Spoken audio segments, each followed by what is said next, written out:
Hey people, for today's vlog, maluto naman kita sing recipe nga kisan nyo lang ini matilawan. Amot kong katilaw mga kamo sini, pero sa amon nga mga pigado ka-relate kid sini. Kag mga taga-bukid ra. No, taga-bukid. Taga-province rather. By the way, nag-agi ko da sa balay din ng Eileen.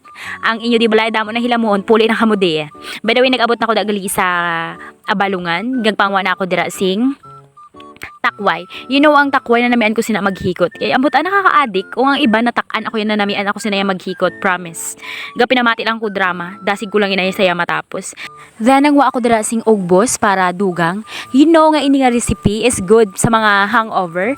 Sa mga palahubog. Amo ini, basta ako ya, kung hangover ko abi, baw, dali-dali ko sindaw niya pang ya. Kay balaan ko, amo lang ni makabulong sa akon. I-try nyo man ha, mga palahubog. Nag-recommend namin ni Promise. Botat lugit niya.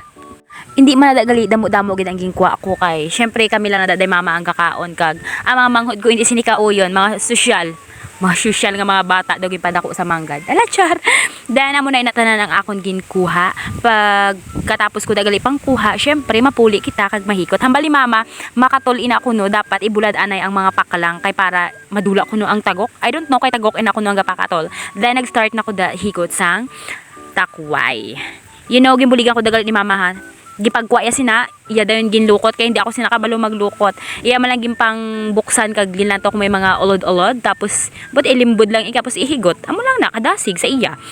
Samtang galigahikot kami da nagpabukal na ako dira sa tubig tapos gimbutan ko na dayon da ang batuan, gimbutan ko ang luya, tapos sili di almoranas kag siling green kag sili man nga pula para pang kangkahang gili pang pasirat sa puwet. Then ginlunod ko na ina tapos gintakluban ko na ina. Hindi nyo hindi na pag ukayon ha kay makatul ina siya. Then pagbukas ko luwat yung butang ko magic sarap asin. Tapos gintilawan ko na ina kay para takluban ko na ina hasta mag-amo niya ang consistency. Na dapat do maluyos-luyos gid sa kay para madula gid ang kato. Tapos ano pang ginahulata kunti makauna ta mga unta. Simple but masarap.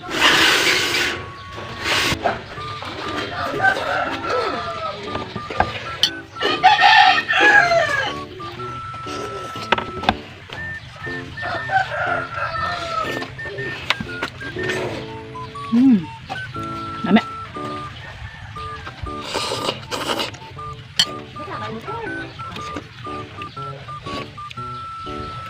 Sabaw. Asim.